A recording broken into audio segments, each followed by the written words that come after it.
प्रिय बहनों और भाइयों, बेटे और बेटियों,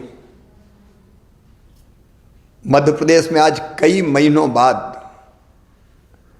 कोविड के 30 नए प्रकरण मिले हैं। कल अपने पूरे देश में भी 7,495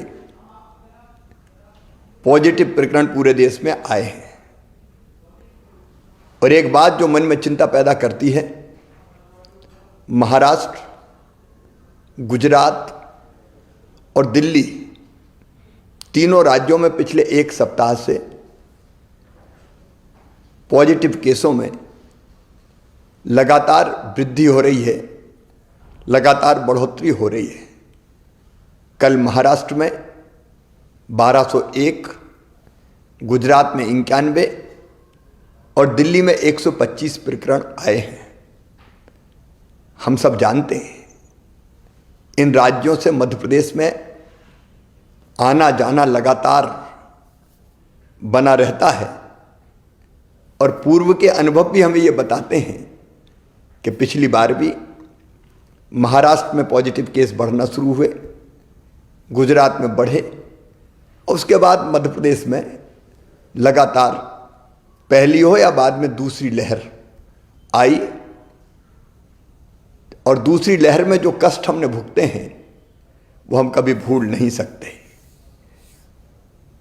अगर पुरानी दोनों लहरों को भी देखा जाए, पहली हो या दूसरी हो, प्रारंभ इंदौर भोपाल से ही हुई और अभी इंदौर तथा भोपाल में प्रकरण बढ़ के लगभग साप्ताहिक प्रकरण नवंबर महीने की तुलना में दिसंबर में 3 गुने हो गए हैं। कोरोना ने अपना स्वरूप बदला है और नया स्वरूप ओमिक्रॉन के रूप में देश के 16 राज्यों में आ चुका है। इस संभावना से इनकार नहीं किया जा सकता कि मध्य प्रदेश में भी ओमिक्रॉन वायरस के केस मध्य प्रदेश में जल्दी आ जाएं। यदि हम पूरी दुनिया का भी अध्ययन करें और पूरी दुनिया का अनुभव देखें तो ओमिक्रॉन बहुत तेजी से फैलता है। इंग्लैंड में 1 लाख केस प्रतिदिन आ रहे हैं, अमेरिका में भी लगभग 2.5 लाख केस प्रतिदिन आ रहे हैं, यूरोप में भी ओमिक्रॉन बहुत तेजी से बढ़ रहा है। और उपरोक्त सभी कारणों को देखते हुए मुझे अंतर आत्मा से लगता है कि ये सही समय है जब हम सचेत हो जाएं, कोविड की तीसरी लहर को आने से रोकें, तेजी से संक्रमण ना फैले, इसके लिए हर आवश्यक उपाय करें। और इसलिए मेरे प्रिय बहनों और भाइयों, भारत सरकार ने भी कुछ गाइडलाइन जारी की है। मेरी आपसे प्रार्थना है कि अब देर ना करें, मास्क जरूर लगाएं, सोशल डिस्टेंसिंग बनाएं, अनावश्यक भीड़ में ना जाएं, अनावश्यक जमावड़ा ना हो। और अब तक अगर किसी ने वैक्सीन का डोज नहीं लिया, टीका नहीं लगवाया, तो टीका जरूर लगवाएं।